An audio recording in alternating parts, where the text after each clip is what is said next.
За сайн байцгаана уу? Та бүхэний өнөөдрийн мэндийг хүргэе. Монгол улс дахь Америк нэгдсэн улсын элчин сайдын яамнаас Америкийн засгийн газрын тэргуулийг солилцооны хөтөлбөр болох Fulbright хөтөлбөрийн 75 жилийн ойн хүрээнд зориулан явж байгаа подкастын маань энэ удаагийн дугаар эхлэхэд бэлэн боллоо.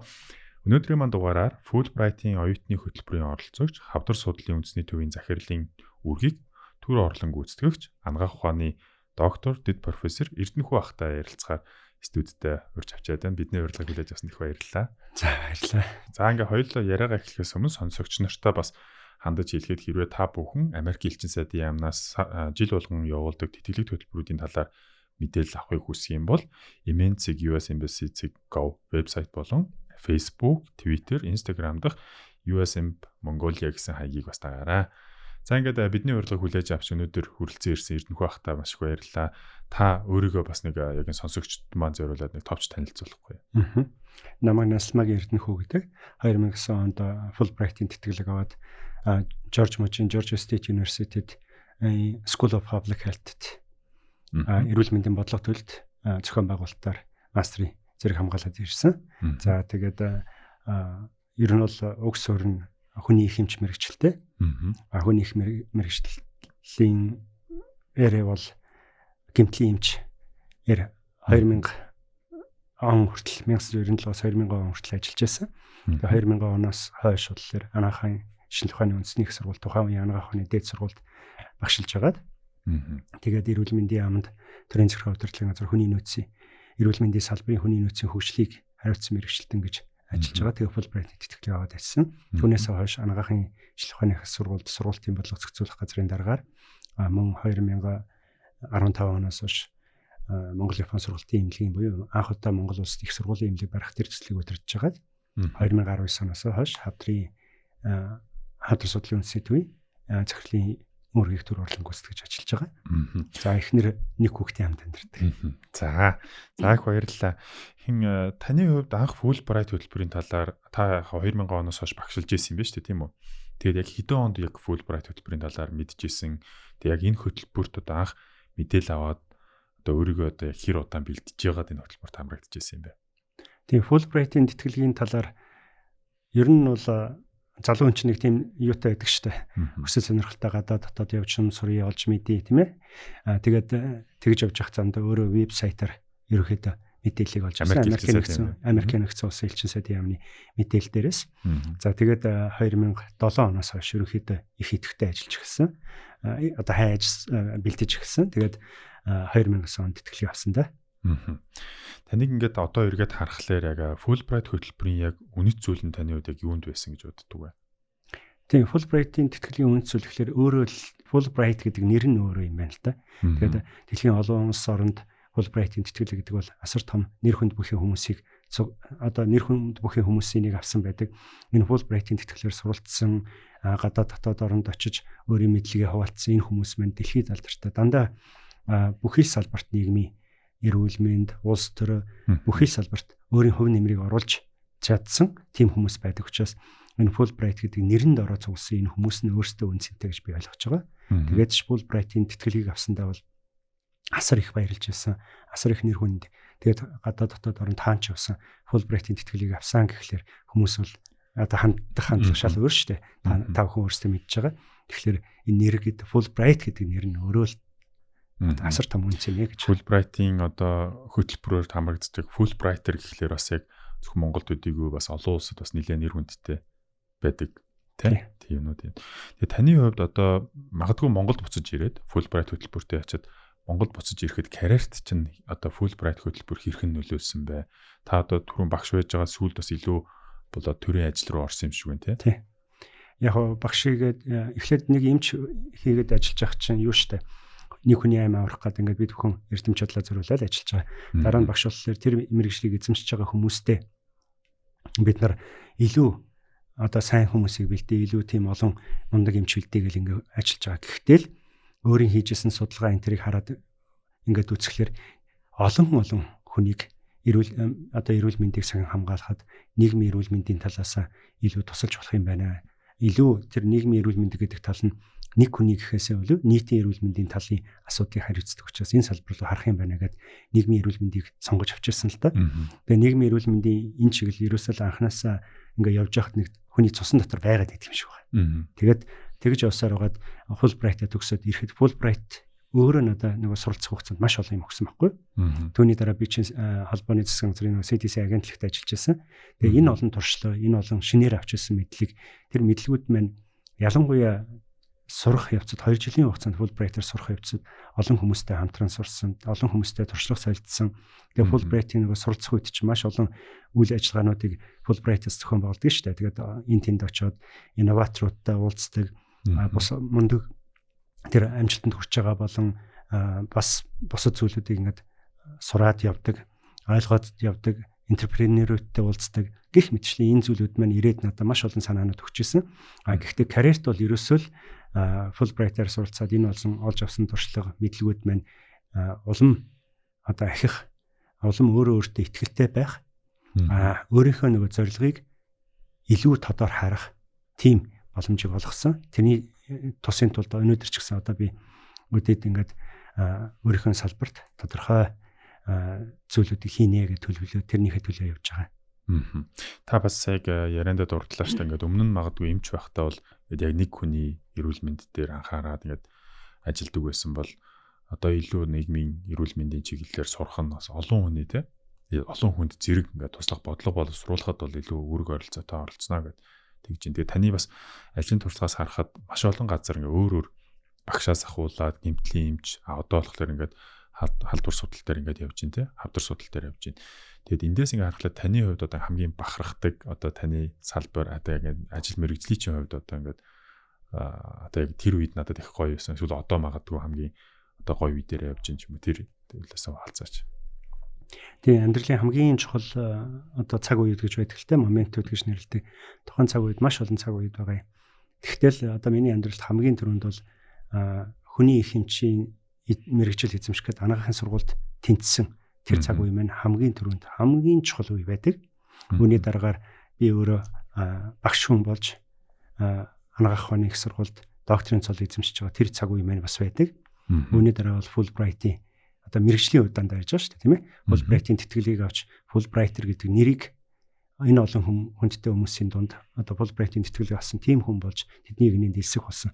Энэ гурван үйл явцыг бол би мэрэгжлийн хувьд түлхэц өгсөн хамгийн чухал моментууд гэж үздэг. Одоо хавдар судлалын үндэсний төвд та одоо ажиллаж байгаа шүү дээ тийм үү? Захирлын төр орлон гүйцэтгэгч. Тий.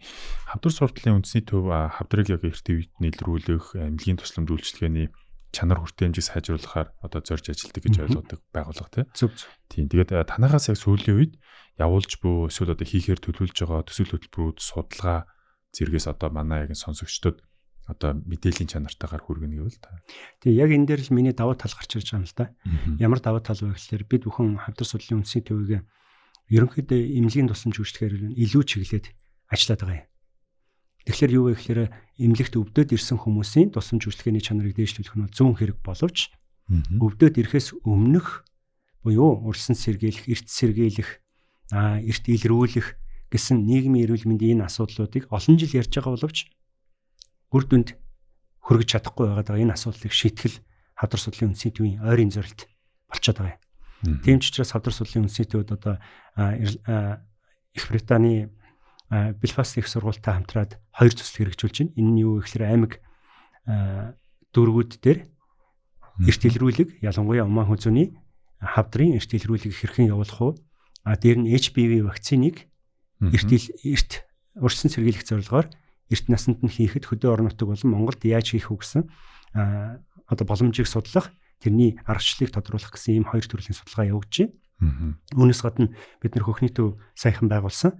Тэгээ хөхний төв байгуулсныхаа үр дүнд яаж ийм вөхлөр хөхний ер нь comprehensive гэж ярьж байгаа бүх ийм одоо цогцоор нь тусламж үйлчлэгээ үзүүлдэг. Тэгсэн мөртлөө нотлохонд суурилсан тусламж үйлчлэгээ үзүүлдэг хөхний төв урьдчилан сэргийлэх төвтэйгээ хамт ингэж нээж байна. Тэгэхээр энэ маань яаж байгаа вэ гэхээр ганцхан өөрсдөө монголчууд энд хийдэг биш. Гадаад дотоодын ялангуяа Америк нэгдсэн улсаас Ютагийн болон Мичиганы их сургуулийн профессорууд ирж бид нартай хамтран ажиллаж энэ хөхний төвийн үйл ажиллагааг Монгол даяар үйл ажиллагаа явуулдаг тим төв болгож байгаа. Урд нь бид нар яадаг вэ гэсэн бохлоор зөвхөн имлэг дээр ажиллаад байсан ба шүү дээ.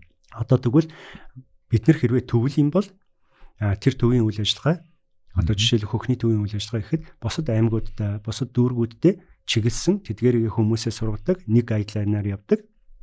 Ийм тусламж үйлчлэгээ үзүүлдэг. Өвчтнийгөө дагаад нөгөө хяналтын үйл ажиллагаа явуулдаг. Тийм л зүйлийг хийж байна. Тэгэхээр ер нь бол төсөл хөтөлбөрүүдийг улам сайжруулъя гэж бодож байгаа. Яагаад гэвэл имлэг мань ганцхан имлэгийн тусламж үйлчлэгээ биш гэж сая би хэлсэн. Тэр үн дээр нь сургалтын байгууллагаас гадна төсөл хөтөлбөрийг тодорхой хувийг хэрэгжүүлж бид нар нотлохоон зөвлөсөн имлэгийн тусламж үйлчлэгээг иргэдэд хүргэнэ, нийгмийн эрүүл мэндийн тусламж үйлчлэгээг иргэдэд хүргэнэ гэж ажиллаж байна. Одоо ингээд саяны таны хэлж байгаа ялангуяа нэг зөвхөн имлэгийн үйлчлэгээ биш, урьдчилсан сэргийлэх тал дээр бас нэлээд анхаарсан. Тэр шиг нэлээд ингээд үйл ажиллагаануудыг ихлээр хүмүүсийн зан үйлтэй холбоотой нэлээд бас бодвол нэг сорилтууд их гардаг байх гэж бодож байна л да. Тэгээд таныг ингээд суралцж явах үед ялангуяа Fulbright-аар Америкт яг энэ эрүүл мэндийн чиглэлээр ингээд суралцж явах үед иймэрхүү чиглэлийн кейсүүд дээр та ажиллаж ирсэн өмнө мөн дээрэс нь иймэрхүү одоо яг бодлого боловсруулах яг нийтэд зориулсан одоо энэ менежментийн одоо бодлогын шан чанартай ингээд энэ төсөл хөтөлбөрүүд одоо яг энэ арга хэмжээнүүдийг явуулахад одоо танд одоо тэндээс яг олж ирсэн мэдлгүүдээс гэвэл тий маш олон юм байна л да. Ялангуяа иргэдийн хувьд health literacy гэж ярьдаг эрүүл мэндийн боловсрол ялангуяа Монгол улс бол нэлээд доогуур ордог юм. Тийм ч учраас биднэрт эрүүл мэндийн салбарын тусламж үйлчилгээ үзүүлэхэд нэлээд хүндрэл үүсдэг. Тийм ч учраас манай хавдрах судлалын үндэсний төвд ирж байгаа тусламж үйлчилгээний 70-аас дээш шүү 78%, 82% гэдэг ингээд ирж байгаа тусламж үйлчилгээнүүд нь дандаа хожуу шатанд хавдар болгон дээр өөрлөлтөө. Гэхдээ ихэвчлэн 70-аас дээш хувь нь бол дандаа хожуу шатанд ирж байна. Тэгэхээр хожуу шатнаас өмнө ямар нэгэн шинж тэмдэг илэрч явах үед ч юм уу ирэх боломж байсан байна. Өөрөө тийм юмар эмчлэгээд оролдохгүйгээр бас ирэх боломж байсан бол байна. Жишээлбэл яг Америк нэгдсэн улсад сурч мэдсэн зүйл гэхэд л би чинь эмч хүн. Эмч болоод төгсөж байгаа маш олон хүн бий. Дээр нь би багш байлаа. Багш байгаад оюутнуудад заадаг байхад би чихрийн шижүү өвчин бол удамшлын өвчин л гэж заадаг байсан. Тэгээд чихрийн шижүү өвчин чинь 1-2 дугаар хэлбэртэй шүү дээ. Тэгэхээр 1-р хэлбэр нь бол удамшлын өвчин гэдэг нь аль хэдийн дэлхийд тогтоогдсон. Гэхдээ тэрний жишээн дээр юуг авдаг гэсэн бэл Пима индианчууд гэдэг индианчуудыг авдаг гэсэн байхгүй. Тэгээ бид нар тэр нь удамшлын өвчтэй энэ одоо 90% нь эднийх ерөөсөл диабетийн ийм 1-р хэлбэрийн чихрийн шижингээр өвдөх хүмүүсээ гэж ярьдаг байсан. Тэр хүмүүсийн үр удман л одоо энэ үгээс тийм үр удман ингээл явж ийн гэж өвдөд байдаг. Тэгэхээр энийг сонин судалгаа хийхэд ёстой одоо таатай орчин байна тэр ч гэдэг юм ингээл оюутнуудад ярихтаа бол чихрийн шижин 1-р хэлбэр удамшдаг.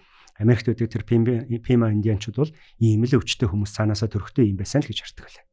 Гэтэл Америк нэгдсэн улсад очиод суралцж байхад social and behavioral science гэдээ орж байгаа юм л да. Тэнгүүт тэрэн дээр орсон чинь яасан бэ гэхээр нөгөө миний заадаг байсан Пима индианчуудыг чихрийн шижин өвчтэй гэд миний оюутнуудаа заадаг байсан тэр хүмүүсийг ярьж байгаа юм. Юу гэж ярьж байгаа нөхлөөр тэр хүмүүс энэ диабет гэд сэтгүүлд 50-60 онд гарсан юм байна шүү дээ. Анх бол тэгээд нүрийн зурган дээр нь сүлдээ диабетийн одоо энэ Пима индианчууд бол чихрийн шижин өвчтэй гэд ингээ бүр гарцсан. Тэгсэн чинь хүмүүс анх судалгаа бодлого нэгээд бүр 90% нь ерөөсөө л эднэр дандаа одоо чихрийн шижин өвчтөд төрсөн хүүхэд нь юм байна гэд. Гэтэл тийм биш юм а гэд манай багш хэлдэг аахгүй. Тэгээ энэ хүмүүс яасан бэ гэхээр 1905 онд эдний индианчуудыг ривер одоо голын хүмүүс гэж нэрлэдэг байсан. Бүр нөгөө яг кинон дээр гардаг шиг булчин шүрмэстэй их сайхан тийм индианчууд байсан. Тэгээд 5-6 онд тэр Америк нэгдсэн улсын засгийн газар индианчуудтай гэрээ хийсэн юм байна л да. Тэр гэрээ ихтэй юу гэсэн бэ гэхээр тэр голыг хаяа. Голыг чинь хаагаад та нар голыг хаасны үр дүнд нь хариуд нь бид нар тэтгэмж олгодог бай. Мөнгө өгдөг болъё. Хоол хүнс та нар сартаа үнэгүй ирж авдаг бай. Ингээ агуулгатай болгочих танаад. Тэгэхээр та нар тэр голдоо загас барихаа бол уул хатандаа морьтойгоо давхихаа зүгээр те өвс ногоогоо тарихаа болчих. Тэгээ та нар ийшээ ингээл зүгээр ирээл хоол авчи бид нар сар болгын гүрий чинь хаасны төлөө мөнгө өгье. Нөгөө индианчууд нь ч зөвшөөрсөн Америк нэгдсэн улсын засгийн газар голыг хаагаад усан цахилгаан станц барьсан. Тэгэхэд тэр үед таргалалттай нэг хүн л байсан баг. Илүүдэл жинтэй нэг л хүн байсан баг. Бүр тэр үеийн тоон. Тэгсэн чинь түүнээс хойш таргалтын жин ихсэл явсан. 50 онд бол нийт хүн амын одоо тэр индианчуудын хүн амын тодорхой одоо 60-аас дээш хувь нь таргалттай болоо чихрийн шижин аль хэдийн илрээ явцсан. Нөгөө 64 он гэхэд аль хэдийн диабетийн шинжилгээ явуулсан. Тэгээд 80 70 80 90 одоо бидний үе дээр ирэхлээр нөгөө хүмүүс мэн чихрийн шижин ихсээр байгаа сүлдээ 90 гаруй хувь нь аль хэдийн таргалалт болон чихрийн шижин өвчтэй. Өөрөөсөө нөгөө нэг гоё булчинтай байсан тэр хүмүүс нь байхгүй бүгдээрээ тэрэгцэртэй суудаг. Зарим нь ингээд бүр зураг энтрийг үзүүлээд бид нар чинь кейсийг үзэж байгаа шүү дээ тохиолдлын. Яг хичээл болгоод практик дээр үзэж байгаа байхгүй. Тэгэхээр юу гэж нөхөхлөөр тэр багш маань хэлж байгаа. Тэр хүмүүс бол уулан эрүүл байсан. Гэхдээ орчныг өөрчлөл одоо зан үеийн өөрчлөл явуулчихлаар тэр хүн 100 хүрэхгүй жилийн дотор олон түмэнд ингээд шинжлэх ухааны судалгааны одоо баг одоо юу болохоор бааз болохоор ийм жишээ болсон 90% чихрийн шижинний нэгдүгээр хэлбэртэй болсон ийм хүмүүс болж хувирчээ гэдгийг л харуулж байгаа юм л да. Тэгэхээр бид нар бүр оюутнууд бол энэ зүгээр л удамшлын гэж ярьдаг боловч үүний цаана нийгмийн болон зан үеийн маш олон зүйлүүд ингэж хүний өвчлөлд нөлөөлдгийг нэг үндэстний одоо хувь заяанд нөлөөлдгийг бид нар мэддэг байсан байгаа байхгүй. Тийм ч учраас тэр Fulbright-д явсныхаа хүчинд одоо энэ зүйлийг ойлгож мэдээд энийг олон түмэнд тарааж энэ зүйлийг өөрчлөхийн төлөө хичээнэ гэж өөртөө бас амласан байгаа. Тэгээ яг өөрийн чинь хэлснээр бол манад бол хавдартай зөвхөн хавдартай гэж ярихад маш олон буруу үйлүүд байна. За бэлгийн зам дээр байна. Бэлгийн зам дээр гэхэд чинь одоо бэлгийн замын халдварт өвчин бас асар ихсэн. Тэгсэн залуучууд юу гэж ярьж байгаа хоорондоо хүүтэн салхи руу салхины өөдөөс хараад шээдсэн юм аа. Тэгсэн чинь хүүтэн гэдэг өвчин өрчжээ гэд өөрсдийнхөө зан үйлд ямар ч анхаарал тавихгүй. Тэрийг бид нар мэдүүлж өгч чадахгүй. Тэгээд тэрийгээ болохоор салхинаас болсон хүүтэн өвчин даарснаас болсон гэж ойлгоо явж байгаа. Хавдар дээр болохоор чи одоо арх 9-ийн тос 2-ыг холиод дуулаа. Тэгэнгүүт илгэний хавдар зүгээр болно гэд бүхэл бүтэн 10-ад мянган хүн дагагчтай Facebook-ийн групп байна шүү дээ. Тэгэхэд энэний эсрэг нийгмийн эрүүл мэндийн тусламж үйлчлэгийг ухуулан сэхэрүүлэх, ойлгуулах ийм үйл ажиллагаа бид нар дутагдaltaй л байгаад байна. Харин би бас яг танаас асуух гэж байлаа л да. Саяны тэр индианчуудтай холбоотой яг ингээ буруу ойлголтууд бас ингээ нийгэмд ингээ бүр зарим нь хүртэл судалгаагаар хүртэл нотлогдоод ингээ тэрийг нь шинжлэх ухаан хөлийн зөвшөөрөөд ингээ яг цаад утга учрыг нь ухахгүйгээр ингээ яссан байна те. Тэгсэн чинь сая та бас яг хоёр жишээ хэлжлээ. Ер нь дахиад нэмээд хэлээд яг хавдартай холбоотойгоор одоо яг сонсож байгаа хүмүүс одоо бидний одоо монголчуудын зөв нийтлэг аягүйх одоо тэгж одоо итгэдэг те. Одоо ингүүл зүгээр болчин тэгүүл зүгээр болчин бид нэг өөрсдийн ахуй аргаараа зарим нэг зүйлийг имжлэх гээд байдаг шүү дээ тийм үү. Тийм буруу ойлголтууд дээр та магадгүй одоо энэ подкастыг дамжуулаад хэлвэл нэмж бас юу хэлэх вэ?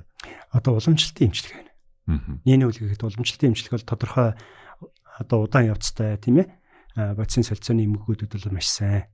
Гэхдээ уламжлалтын имжлэгийг хизээ хаана хэрэглэх үү гэдэг нь маш чухал байна. Манай дээр одоо 2 3 тохиолдол гарлаа. Би дээр нь ингээд арсны зүгээр хоргүй хавдар гарцсан байхад түүнийгээ төөнсөн байна.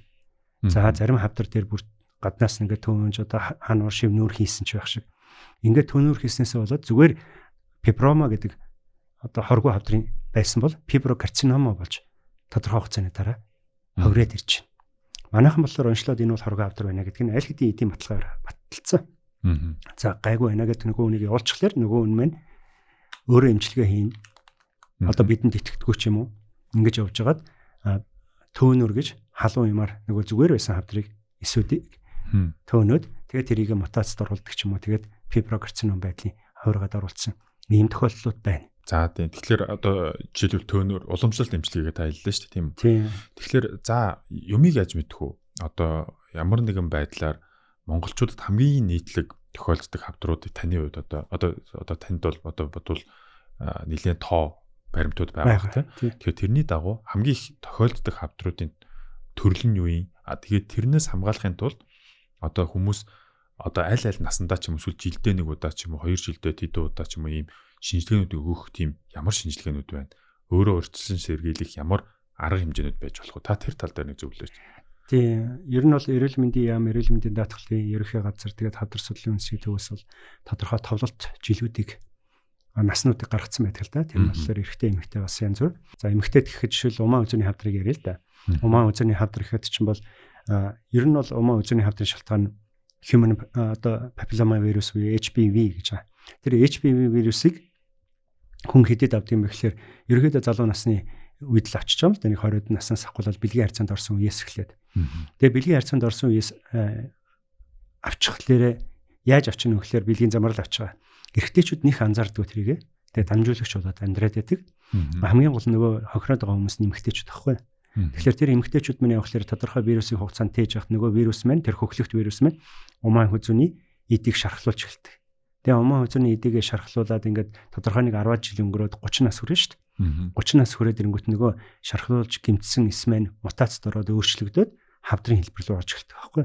Яг тэр үеэс эхлээл ер нь бид нар эрт илрүүлэг буюу нөгөө үслэг хийж явах хэрэгтэй. Тэгээ 30 наснд нэг үзэн хэрвээ тэр үед нь умаа үзэн энэ төр гайгүй те цэвэрхэн байх юм бол ям нэгэн эдийн өөрчлөлт харагдахгүй байх юм бол дараагийн 3 жилийн мөчлөгтэйгээр ингээд яваад иж болох юм. Гэтэл харин ям нэг өөрчлөлт илэрээ л да. Тэгэх юм бол тэр чинь эрт шатанд нь буюу бүр айхтар хавдар болоог байгаа байхгүй.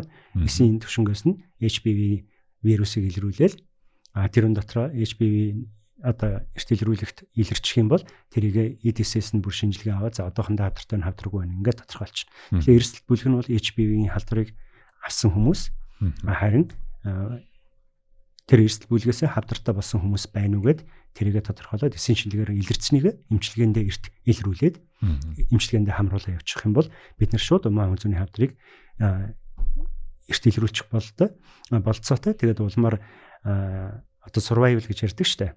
Хавдар тассан хүмүүсийн эмчилгээний одоо үр дүн маш өндөр байдаг хгүй. Нэг жилийнх нь 92%. Дэлхийд дээр бол 92% явж штэ. 5 жил амьдрах 5 жилээс дээш амьдрах боломж нь 84% явж байгаа. За. Тийм гэтэл Монголд бол энэ чинь маш бага байгаа байхгүй. Тэгэхээр хаанаа нэгдүгээр эрт илрүүлж чадахгүй. Эмчилж одоо эрт хожуу ирчлэр нэрт эмчилгээний их шиг тийм үр дүн бас бага гараад байна. Гэхдээ л ямар ч гэсэн манайх чинь 40% сайн байгаа. Энийг 60 70 80 90 хэдэн хувьтай болох хэрэгтэй байхгүй 5 жилээс. Одоо ингээд заахаа би зүгээр өөрхөн ингээд харж үзэж байгаа зүйлүүдээс ингээд харахад одоо ялангуяа ингээд баруудны оронд энэ төр ингээд яг хавдарт одоо хавдартаа гэдгийг тогтоогдоод тэрнээсээ ингээд survive болоод тэгээ хавдрыг нэг дарсан дарж чадсан гэдэг нэг ийм даван туулагч нар гэдэг аюу том олон хүмүүс байдаг шээ том холбооч. Тэнгүүд одоо Монголд жишээлбэл ингээд харж байхад хавдар тусанд бол баг ингээд найдлагагүй юм шиг нэг ийм нэг тийм ерөнхий ойлголтууд аюух байгаад байдаг ш. Тэр нь хугацаанаасаа болоод байна гэсэн үг үү? Эрт илрүүлэхгүйгээсээ болоод байна гэсэн үг үү? Бид нар тэрхий хожуу очоод байна уу? Яг ерөөсөө л тэр. Ер нь бол хавдар тассан үнд одоо харахуулаад явцдаг гэж байгаа шүү дээ. Харин зарим нь эзнээсээ болоод илүү сэтгэл санаа хурдан явцдаг ч гэдэг юм. Илүү хурдан ингээ биеийг мууддаг ч гэх тохиолдол байгаад байгаа шүү. Байгаа. Тэгж ярьдаг тийм ээ. Тэгэхээр ерөөсөө л тэрний гол тэгж боддгийнх нь манай Монголд бол хожуу ирээд байгаа даа л байгаа. Таны саяны асуусан асуултанд бас нэг аль төрлийн асуусан асуултанд хариулахад ходоодны хавдар чинь Монголд номер 1 шүү дээ. Тэгээ илгэний хавдар байна. Ходоод илэг хоёр чинь хамгийн их. Тэгээ уушгины хавдар орно. Тэгээд умаан хүзүү гих мэтчлийн одоо хавдрууд чинь ерөнхийдөө Монголд цаашдаа бол уушгины хавдар ихсэх байх. Агарын бохирдолтой холбоотойгоор агаар болон орчны бохирдолтой холбоотойгоор. Тэгэхээр тамхиталт мөн. Тэгээд ер нь бол хожуу илрүүлэхгүй бол одоо юм хожуу шатандаа имлэгт ирэхгүй бол эрт шатандаа л илрүүлээд байх юм бол хавдрын эмчилгээ чинь төгс эмчилгээ байхгүй ихэнх нь. Тэрний үг л мэсэл эмчилгээ. Ер нь бол аваад хайчих шүү дээ. Одоо муухагаар шууд бодох юм бол тий. Муухраар бодох юм бол шууд аваад хайчих.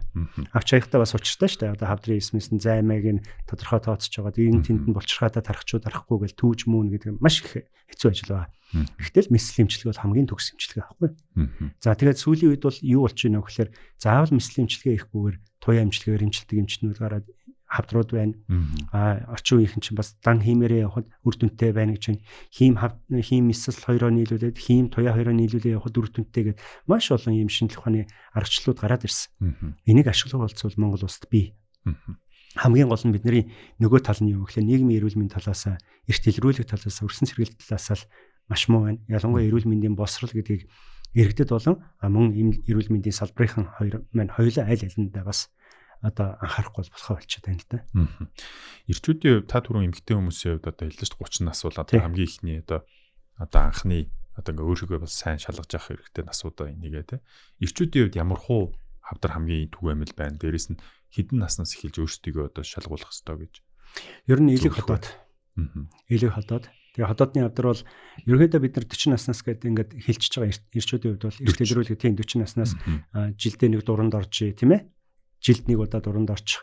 За тэгээд илгэний болон бусад одоо хавдрын шинжилгээ хий, уушгаа нэг одоо рентгенд үзүүлчих бүр боломжтой болдог бол одоо ханиалгаж байвал гээл урьдсан сэргийлэхт эрт ирмээр гээл ингээл янз бүрийн програмууд байна л да. Гэтэл эрчүүдийн хувьд хамгийн одоо энэ хавдрын гол шалтгаан нь бол тамхи. За хеликобактер гэдэг нийт эрэгтэй эмэгтэй хамаагүй хеликобактер гэдэг ходоодон дээр хэлж болж байна. Эрчүүдийн хувьд тохиолж байгаа хоёр хавдрын одоо тэргүүлэх хоёр хавд чинь элэг ходоод хоёр л доо. За тэргүүлчих энэ төр бол жоохон доогор. Тэгэхээр элэг ходоод хоёр юунаасаа болоод байна вэ гэхээр нэгдүгээрт бол хеликобактер гоё. За ер нь хоёрдугаарт бол тамхи. Тамхи. За тэгээд нөгөө арх. За тэгээд вирус гэл маш олон шалтгаан байж. Тэгэхээр ер нь бол тамхиг хэрвээ бид нар болж чадах юм бол нийт хавдрын 30% бол бууруулж чадах юм. Одоо тохиоллын хувийг. Архийг бас багасгаж чадах юм бол илгнийхээ цирроз энтрийг багасгаж чадчихна. Тэгээд нөгөө эрүүл мэндийн боловсрол сайтай байж хоол ундны тохироо хоол ундны нөгөө амьдралын зан үйл шүү дээ. Орой хоолоо идчихэд одоо хэвтэй урсгал байдалд ходоодоо оруулаад нөгөө зурагтаа үзэхдээ хэвтээд үзчихдэгээс ахгүйла тэр болгоныг өөрчилдөг 6 цагаас хойш ходоодоо хит дүүргэж нөгөө ядаргаанд оруулахаас хамгаалаад гих мэтчлийн ингээл зөндөө яах юм бол нөгөө ходоодны болон илгэний эсүүд чинь өөрчлөгдөж өөр хэлбэрийн зүйл рүү шилжих нь багасах байхгүй. Тэгэхээр иймэрхүү зүйлүүд бол эрэгтэйчүүдэд тохиолдож байна. Мөн бэлгийн замын халдварт өвчнүүд байна эрэгтэйчүүдэд. Тэр бэлгийн замын халдварт өвчнүүд юу тохиолддог вэ? Төрүүлчрахын болон бэлэг эрэгтний хавдруудад бас нөлөөлнө шүү дээ. Тийм ялангуяа төрүүлчрахын хавдарт бол нөлөөлж байгаа. За их баярлалаа. Тэгээд бас нарийн мэдээлэлтэй ойрхон байдаг хүний хувьд бас ингээд сайн зөвлөгөө өгч маш их баярлалаа. Тэгээд дараагийн асуулт маань магадгүй та яг таны хувь хүн өөртөө чинь холбоотой нэг асуулт асуумаар санагдаад та магадгүй ирээдүйд өөртөө ярилцах боломжтой болвол одоо өөртөө юу гэж захих байсан бэ? Магадгүй зүгээр өмнө нь бас өнгөрсөн өөртөөгөө хэрвээ уулзах боломж байсан бол харамсдаг одоо юу чинь шийдвэр ч юм уу тэндээс сурсан зүйлүүд таны хувьд юу вэ? Тэ хоёр зүйл байна л да. Яг үнэ. Ер нь бол эхлээд өнгөрснөө ярил л да. Тэгээ өнгөрсөндөө бол очвол маш олон юм хэлэх юм шиг байна. Гэхдээ өнгөрсөндөө ер нь баг харамсдаггүй. Ганц зүйлд харамсдаг нь юу вэ гэхээр өнгөрсөндөө очих юм бол нөгөө тэр нэг залуучуудад гэж шүү дээ өөрийгөө оруулаад тий нөгөө олон найзуудтайгаа хөгжилдөж баярлж гүйж явахдаа ээждээ их цаг зарцуулах хэрэгтэй байсан юм байна л гэж хэлэх байсан юм байлээ. Тэгээд ээжтэйгээ хамт талахаараа ээжийнхээ гарнаас урьж яваарай. Тэгээ ээжигээ ямар ч хувцс өмссөн тий одоо ямар ч одоо царай зүстэй байсан ээж ч орлох хүн байдгүй. Тийм ч учраас ээжтэйгээ цаг зарцуулах их одоо чухал байсан. Ээжигээ бас баярлуулах байсан. Тэгээ миний ээж надад нас орохын баярлж ирсэн. Би ч нэг ангахт ороод манай ээж чинь 1-р курст намайг дөнгөж оруулаад нас орсон юм. Тэгэхэд юу гэж хэлж ирсэн бэ гэхээр миний одоо баг хөө эмч болсон гэд. Одоо тэгээ тэдний удмаас чинь ерөөсөл одоо скетэн босролтой болж байгаа эмч болж байгаа нэг л хүн байгаа байхгүй. Тэгээд олон хүнд ярьж ирсэн. Тэгээд нас орохтой хүртэл миний баг хөө сайн эмч болоорой гэл тэгэл нас орж исэн л та. Тэгэхээр ер нь бол дараа нь өнгөрөө явж хахад нэг энэ тэнд жижиг деталууд байдаг шүү дээ. Тэгээд тэр деталуудыг ингээ бодож явахгүй нэр ямар ч тэнийг юмдаа чи гэдэл тийм бодож исэн юм зөндөө. Тэгэхээр ээжтэй л ер нь цаг зарцуулж байгаа хэрэгтэй ээжигээ хайрлаж явах хэрэгтэй гэдэг тэр имийг л одоо тэр залуу насанд байсан бол илүү сайн хуваруулж өгөх л байсан юм бэлээ. Тий. Ирээдүйдээ бол би эргэж хараад одоо ирээдүйд бол хүн байж л гэж харна да. Тий юу гэхээр өөртөө үнэнч өөрийнхөө хүссэн өөрийнхөө зүйл рүү тэмүүлж ажилласан амьдэрсэн тэгээ хүмүүст хайр түгэж чадсан л болоо гэж бодно. Тэгэхээр яг тэгж чадсан уу гэдгийг л одоо ирээдүйдээ одоо харах бах та. Тийм тэгж л бодож байна. За бүр таны ээжийн талаар ярьсан чи бүр сэтгэл хөдлөлчлээ. Энд тийм байна. Тэгвэл та одоо эрүүл мэндийн чиглэлээр мэргэшээр төлөвлөж байгаа залуучуудад одоо яг энэ чиглэлд одоо ажиллаад амьдраад багшлаад бас тодорхой хугацааг өнгөрүүлсэн хүний хувьд юу гэж захих вэ? Тий, яг энийг л хэлмээр байгаа ер нь бол. Одоо сүүлийн үед л тэр нийгмийн эрүүл мэндгээ явж байна. Олон ч хүний өвчин зовлонтой учирч байна. Эмнэлгийнхээ салбарт дээр ингээд удаан ажиллаж байна. Ингээд ажиллаж хахад ерөөсөө нөгөө хүн хэлж идэг шүү дээ. Ур чадвартай байх нь маш зөв. Одоо ур чадвартай чадaltaй эрдэм мэдлэгтэй байх ёстой. Энэ бол ерөөсөө үүргэн. Гэхдээ хүн байх ёстой. Хүний төлөө гэдэг тэр сэтгэлийг, хүний төлөө гэдэг тэр мөн чанарыг бүр ясмаханда өөрийн далд ухамсартай ойлгосон байж л эмч хүн болох юм байна. Тэрнээс биш аливаа хувийн эрх ашигыг Тийм ээ. Өөрийнхөө сонгож авсан мэрэгжлийнхээ өмнөөр тавьдаг. Тийм байж болохгүй. Ямар нэгэн хүнд л яаж игэл тус болох. Тэр өөрийнхөө мэрэгжлийг хийж явахдаа би хүний төлөө гэж хийж явах тийм далд ухамсартыг л суулгах хэрэгтэй байна. Тийм хүмүүсийг бас сонгож эмч болох хэрэгтэй байна. Тийм учраас эмч гэдэг чинь асар нандин, асар үнэтэй. Тэгээд маш олон цаг он жил зарцуулдаг ийм мэрэгжил. Тэгэхээр тэр мэрэгжлийг зөвхөн нэг удаагийн цөөн үйлдэлэр ч юм уу тийм ээ, эсвэл буруу сэтгэлээр ашигласнаас болоод нийтээр нь одоо эвгүй болгож болохгүй болчиход байгаа байхгүй. Тийм учраас анагаахын сургуулиуд дээр багш нар нь өөрсдөө хүн байх хэрэгтэй байна. Зааж байгаа зүйлээ үнэхээр яс маханд нь тулгаж зааж чаддаг. Бүхнийг заах биш, бүгдийг заах биш, тодорхойг нь заадаг. Тэгээд төгсөө гарахтаа энэ хүмүүс яг хүний төлөө хүн байх гэдэг тэр мөн чанарыг суулгаж чадахын төлөө ажиллаж чаддаг. Тийм л багш нартай анагаахын сургуультай, тийм эмч нартай болох ёстой. Тэгэхээр хов хүн энэ бас өөрөөсөө хамаарна.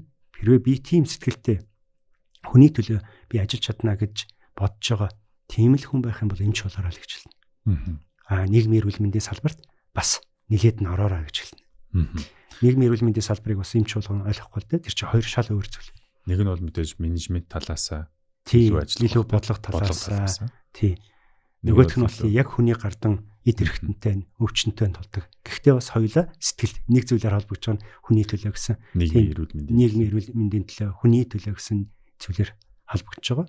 Гэхдээ далд ухамсараараа холбогдох хэрэгтэй гэж би одоо хэлдэг болоод байгаа юм. Таны хувьд одоо Монголд одоо анагаахын сургуульд сурч байсан, анагаахын шинжилгээ ухааны их сургууль гэж сурч байсан. Тэгээд Америкт бас магистра яг нийгмийн эрүүл мэндийн чиглэлээр хамгаалсан шүү дээ. Энэ хоёр сургалтын систем дээр магадгүй таны хувьд одоо ингээд Монголд бол би яг энэ зүйл дээр үнэхээр энийг ойлгож авсан. Америкт бол яг энэ нь надад өөр байсан. Гэхдээ надад энэ талаар илүү одоо миний хувьд бол нүдийн маань нээсэн гэж харьцуулах зүйл гэвэл. Тий. Монголд бол одоо оюутан байгаад хүний их эмчийн төлөө хүний их эмч болно гэл ингээл суралцал явахад хичээлээ уншаал эмч болно гэл явцдаг байлээ л. Тэр болгоныг сайн харж чаддаг байлаа. Гэхдээ ямар ч гэсэн хичээлийг бол сайн хийгээд авах ёстой л гэж боддог байсан юм билээ. Тэгээ яг ингээ эргээ харахаар мөн чанарыг хэр ойлгосон юм бол гэдэг л асуудал юм билээ. Гэхдээ тэр үед заалгаж ирсэн багш нар маань дандаа мундаг клиникийн профессор том хүмүүс байсан учраас практик дээр их зүйл сурсан. Тэгээд Монголд бол олон сайхан найзуудтай ялангуяа тэр сургалтын хэлбэр нь бол нөгөө ангиараа явцдаг учраас илүү тийм хүн одоо миний яриад байгаа хүнлэг гэдэг талаас бие биенийг ойлгох гэдэг талаас аягүй сайн явцдаг юм байна. Тэгэхээр тэр тал нь бол дутхгүй ч гэсэн бас тодорхой зүйл нь дутагддаг юм байна. Тэрний үйлчлэр Америкт очиж харсан зүйлүүдээс одоо яг ингээд жишээлбэл хэрвээ чи сайн сурахгүй бол би чамайг сайн сурах гэдэг шаардлага байхгүй. Үнэхээр тэр мэрэгжил чинь гараад хүний амьтад ноцолдог учраас. Тийм учраас яадаг вэ гэхээр Америкт бол илүү өөрийн чинь юм сул тэгээ өөрийн чинь чөлөөтэй одоо орхиж өгнө. Чиний сонголтыг хүндтгэн. Гэхдээ чи бол өөрийнхөө үргийг өөрөө л илүү биелүүлнэ гэдгийг хар багаас сурахдаг тийм. Ухамсарлуулдаг. Бид нар чинь болохоор чи сайн сурахгүй болохгүй за яг 3 ах байлаа ч гэсэн за өргөөл 4 тавьчих даа тавьчих гэж явсараа төгссөн хүмүүс аахгүй бид нар чи ер нь бол тэгэл хүний өмнө сурах гэж байгаа юм шиг ер нь тэгж явдаг. Тэгэл яг шалгалт төгслөөрөө л нэг уншдаг тийм. Энэ зүйлийг баг багаар мэдлэгээ ингээд нэмээд авах тусам тэр нь том мэдлэг болно гэдгийг бас тэр болгон ухамсарладаг байсан юм шиг байна. Тэгэд яг тэгж тэр талаас нь нөгөө нэг нийгэмд орох мөн чанар гэдэг талаас нь бол бидний анагаахын босрлын тал нь дутуу байгаад байгаа. Байсан юм байлээ. Харин анагаах Америк сурхлаар чинь Америкт бол олон хүмүүс байна. Тэр дунд чи өөрөө өрсөлдөж гарч ирнэ. Гэхдээ сургалт нь бол яг ийм зүйлд энийг хангаж чадах юм бол чи цаашаа явна. Хангахгүй бол тэгэл энэ дундаас хаягдлаа. Чиний сонголт чи өөрөө л хайсан. Манайхан болохоор бүгдийг төгсгөж гээд байдаг. Бүгдийг онц одоо яаж игээд дипломыг олгочих гээд байдаг. Бас нэг энэ санхүүжилтийн болон олон системийн буруу байна л да. Зүгээр яг хүн талаасаа гэх юм бол бид нэр аюул сайн. Нэг дэмждэг орхитгүй нэг ангийнхан нэг курсийнхан ингэ явждаг. Тэр сэтгэлгээ бол өдөө хүртэл байгаа. Энэ байх ёстой байгаасаа гэж бодож байгаа юм. Таны амьдралд ажил мэргэжилд магадгүй хамгийн их нөлөө үзүүлсэн хүн эсвэл үйл явдал юу байсан бэ? Тий яг анагаахт орох гээд эхний жилээ би унсан л да. Шалгалтанд нь тэгээд тэнцээгүй конкурстад унсан. Тэгэхэд л ерөөсө тэр үйл явдал бол намайг нэг юм ойлгуулсан. Юу гэж ойлгуулсан бэхлээр чи өөрөө л яг одоо сая өнгөрсөн сая хэллээ шүү дээ. Ер нь чи ингээ юмд ийм тууштай байж юмны төлөөд ингээд зүтгэхгүй юм бол тэгэл ингээд унаал яваад ах юм байна гэдгийг л харуулсан л та. Тэмч бас би 1 жил маш сайн бэлдсэн. Үнэхээр одоо шүдэ зууж байгаа бэлдсэн. Асрагчийн ажлыг хийж явахдаа л хажуугаар нь бэлддэг байсан. Тэгээд дараа жил нь конкурстад дээрээсээ 4 ч гисчихлээ. Тийм тэгэхэд би чинь урд жил нь бол 100 хэдэн хүүхэд авахд л тэнцээг өгдөө шүү дээ. Тийм ч учраас тэр үйл явдал намайг ер нь бол хүнд цохилт хэрэгтэй юм билээ хүний амьдралд. Тий. Үүнээс гадна тэр олон хүмүүс байгаа л да. Олон одоо саяны үйл явдлаас гадна за тэгээд нэг цохилтыг аваад ингээд хангахт орцсныхаа дараа ингээд явж хахад ер нь бол олон сайхан хүмүүстэй очирч ирсэн. Тэр олон хүмүүс бол миний амьдралд их тусалж ирсэн. Хамгийн анх гэтэл одоо миний одоо 10 жилийн багш нараас ахгуулаад хайрт одоо юу гэдэг хайртай багш маань гэхэд одоо энэ ангахт гэтэл зэвгээ багш гэл байгаа. За намайг ажил амьдралын гараа байвал ангахтаа буцаад багш очиход лавсэр ингээд одоо мундаг багш маань байна. За ингээд хүн өөрөө ингээд хичээгээ яваад байхад маш олон хүмүүс таарч тэднийг дэмжиж байгаа. Америк нэгдсэн улс гэхэд профессор Джон Стюарт гэдэг байгаа. Одоо миний сурчилсан сургуулийн багш. За CDC гэхэд Патришиа Райли гэдэг мундаг эмэгтэй байсан. За энэ бүхэн дандаа миний амьдралд түлхэж суулж дэмжиж явж байсан хүмүүс байгаа.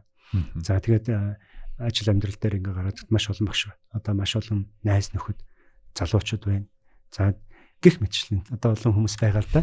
Тэгээ Fulbright-ийн тэтгэл маань бол одоо авсан үйл явдал маань бол амьдралын нэг шатнаас дараагийн үе шатанд шууд одоо их тийм болцоо болсон. Ер нь хүний амьдрал чинь тийм юм байлээ ш. Бага хүрээндээ ингээ ажилтдаг яг тэргүүрээ сэтгэдэг. Тэгээд дараагийн түвшин дээр хүн алхах тусам юмыг өөрөөр хардаг. Тэгээд хийж байгаа үйл явдал болон харьцаж байгаа бодож байгаа бодол нь хүртэл өөр болж эхэлдэг. Тэрүүнтэй адилхан анх бол одоо юу гэдэг оюутан байхад нэг юм харж үзэж ярьж ирсэн бол дараа нь эмч болоод нэг өөр болдог. Эмчээсээ багш болохоор нэг өөр, багш болсноос дараа эрүүл мэндийн яамд ажиллахаар арай нөгөө улс орны хүрээнд юм харж эхэлдэг. Улс орны хүрээнд юм хараад явж яхад цаашаа дараа нь нийгмийн хүрээндээ хараад одоо бодлого тийм ээ босруулах гэдэг ч юм уу энэ төвшөнд ингээ хараад эхлэхээр юм болон өөр хараад урдын бодож исэн байна буруу болж хуурдаг.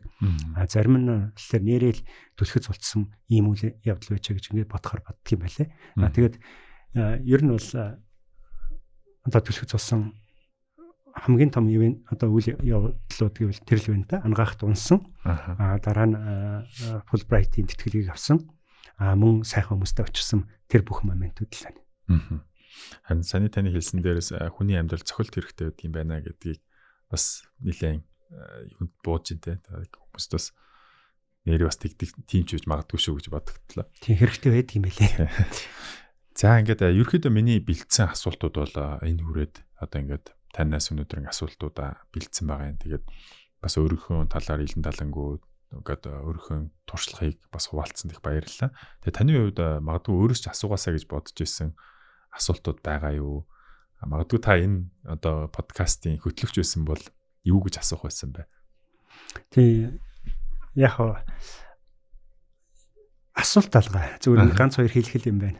Ер нь бол одоо энэ сайхан боломжийг олгож өгсөн би энэ Америк нэгдсэн улсын элчин сайдын яамд орж ирээд анх тэр тэтгэлгийн ярилцлаганд ороод сууж хахад бас олон сайхан залуучууд суугаад одоо хүмүүс арай бич байдгаа ярьж лээсэн л та. Тэгээд тэр үед хүмүүс сэтгэл төрүүлсэн юм шиг байна. Тэгэхээр нэг зүйл хэлье гэхээр хүн ер нь өөртөө үнж байгаад өөрийнхөө зорьсон зорилгот үнж байх юм бол хаач хинч тэр хүмүүстэй тэр үнэн зүйл тийм харилцаа үүсгэж болдог. Зөв харилцаа үүсгээд өөрийнхөө тэр хүснээ хэрэгжүүлээ явахад бол боломжууд их гардаг. Тэгээд би Америк нэгдсэн улсын одоо элчин сайдын яам тэр үед энэ Fulbright-ийн тэтгэлгийн анх санаачилсан болон одоо энэ тэтгэл Fulbright-ийн хамт олонд бол маш их баярдаг. Америк нэгдсэн улсад суралцж байсан болон тэнд хамтран ажиллаж байсан маш олон хүмүүстэй их талархдаг. Одоо насан туршдаа талархаж явдаг. Амьдралд бол үнэхээр том одоо өөрчлөлтүүдийг алхам дотн алхаж явхад тийм ээ зүгээр харилцаанд ажил хөдөлмөрт карьерт гэд маш олон зүйлд тийм төлөвлөж болсон. Асар том төлөвлөж болсон үйл явдлууд байгаа. Тэгээд үүний хажуугаар бас нэг залуучуудтай нэг ганц хоёр хаяа ингээд одоо нийгмийн амьдралаа харахаар хэлмээр зүйл байгаад байгаа юм л да. Тэгэхээр юу вэ гэхээр ер нь бол одооны залуучууд маань нөгөө их хорвоо зөөлөн болцсон байна шүү дээ. Цагтаа ч бид нар ч маш олон хүнд амьдралаар туулдаг байлаа. Тэгэхээр тэр болгонд илүү юу болдг юм одоо гэж бодоод байгаа. Нөгөө ертөнцийг харахаар жижигнэр хардаг болдг юм одоо амин хуваа илүү бодсон болдг юм бол гэж айгаад байгаа. Тэрний юу вэ гэхээр илүү гадагшаагаар илүү хүмүүстэй яар илүү хүнийг хайрладаг бол өөрийгөө гэж бодохоос илүү бусдыг илүү их боддог болоо гэдгийг л би залуучуудад хэлмээр байна. Тэгээд яг ингээд өөрийнхөө тэр амжихан одоо хэсэг дээрээ тэр өөрийнхөө жаргаж одоо баярлж байгаа тэр эсвэл сургуулийн орчин тэр зүйлдээ амьдралыг төсөөлөд байх шиг байна. Ингээл тэрнээс өшөө том зүйлүүд байгаа байхгүй. Тэрний дунд хийх зүйлүүд их байна. Их өөдөж байгаа хүмүүс бас харагдаад байгаа байхгүй. Тэгэхээр тэр өөдөж байгаа зүйлийг бас өөрөөр хийх боломжууд байна. Олон хүнд гараа сунгах боломж байна. Энэ хоруу бол амар чөлөөтэй болсон. Тэгэхээр тэр боломжуудыг илүү хараач. Залуу наснд илүү мэдлэг, туршлага олж авахын төлөө явахаас биш хин одоо ямар нэг мөнгө төгрөгтэй ажил хайхын төлөө биш. Харин тэр мэдлэг чинь одоо мань мэтээр ирэхлээр тэр мэдлэг олсон туршлага чинь эргээд төлдөг юм байна. Нас ихтгэлээр чи мэдлэгээ худалддаг юм байна, туршлагаа худалддаг юм байна. Харин залуу насндаа бол хинээс ч айхгүйгээр мэдлэг, туршлагаа өөрөө олж авахын төлөө хаач хамаагүй явж үзэж одоо олж аваа гэж л хэлмээр байгаа юм. Тэгээд дандаа Монгол хүмүүс бол цөөхүлээ. Бусгай цааш 350 сая 1 тэрбум биш. Тийм учраас 3 сая монгол хүн хорвоодор бие биенийг харилж авахгүй бол 3 сая хүн бие биентэйгээ ойрхон байхгүй бол ер нь бид нар чинь хорвоод усаал алга болоход айгүй амархан тийм улс орн байхгүй. Тэгэхээр улам мэдлэгтэй болсон хүмүүс мэл эргэж ирээд Монголоо хөгжүүлээрэй л гэж хүсье. За их баярлалаа. Таны яг сүүлийн хэлсэн тэр нь бас ингээд яг өнөөдрийн ярилцлагын туршид бас танаас ялангуяа хүн байх талаар хүнлэг байх, нэгэндээ тусалдаг байх, тэгээ эргээд бас нийгэмдээ сурсан мэдснээ тэгээ түгээдэг олон одоо тэр мэдсэн зүйлээ буцаж Монголдо авчираад ингээд нутагшуулдаг энэ зүйлүүд дээр бас нэлээд олон давтагдлаа. Харин хүн эмзэглээд байдаг юм дээр яриад байдаг юм шүү. Тэгж юм шүү. Тэмлээд давтагдлаа. Тэгээд таны энэ зөвлөмж ч гэсэн надад их таалагдж байна. Тэгмэн дээрээс нь аюул олон залуучуудад ч гэсэн бас яг Америкт магадгүй эсвэл гадны орнод суралцаад одоо яахаа одоо сайн шийдэж чадахгүй байгаа тийм. Одоо тэгээд ирэх үү байх уу гэдэг хүмүүсээс олон байдаг шүү дээ тийм. Тэгээд зарим нь магадгүй явж ирчээд одоо юу хийх үү гэж бодож байгаа хүмүүстүүд илүү бас урам зориг өгөх ярилцлага боллоо гэж би бол харж байна. Тэгээ нэрээ эргээд ирэхэд хэцүү шттэ. Тийм. Одоо 2 жил ямар гоё байсан, энд ирэнгүүт яах вүлээ гэж боддог. Тийм ч бас хэцүү байж магадгүй. Гэхдээ л хийх юм ихтэй. Тэгээ амьдрал амар сонирхолтой. Тийш ирэхэд аягүй сонирхолтой болоод бүх юм цааш нь байгаа. Бүх юм цааш тэмцэлтэй. Тэрийг даваад гараад ирэхэд бол дараа нь илүү зөөлөн юм огтол байж гэн дараагийн тэмцлийг даваад гарахад бүр хүчтэй болцсон байна. За танд их баярлалаа. Тэгээд өнөөдрийн маань Америк элчин сайдын яамнаас эхлэн явуулж байгаа энэ хүү подкастын маань ээлжид зочноор Хавдар судлалын үндэсний төвийн ерөнхий захирлын үгийг түр орлон гүйцэтгэгч ангаах ухааны доктор дэд профессор Эрдэнэхүү ах маань одоо оролцож өөрийнхөө туршлагыг хуваалцлаа. Тэгээд та бүхэнд Америк элчин сайдын яамнаас хэрэгжүүлдэг тэтгэлэг хөтөлбөр мөн Fulbright хөтөлбөрийн талаарх мэдээллийг Америк элчин сайдын яамны US Embassy Gov вебсайтаар болон Facebook, Instagram, Twitter хаягнаас бас аваарай гэж зөвлөмөр байна. Тэгээд анхаарал хандуулсанд их баярлалаа. Танд бас бидний урилгыг хүлээж авч өнөөдөр өөрийнхөө туршлагыг хуваалцсан Эрдэнэхүү ахтаа бас маш их баярлалаа. За баярлалаа. Та бүхнийг бас урьж оролцуулсанд баярлалаа.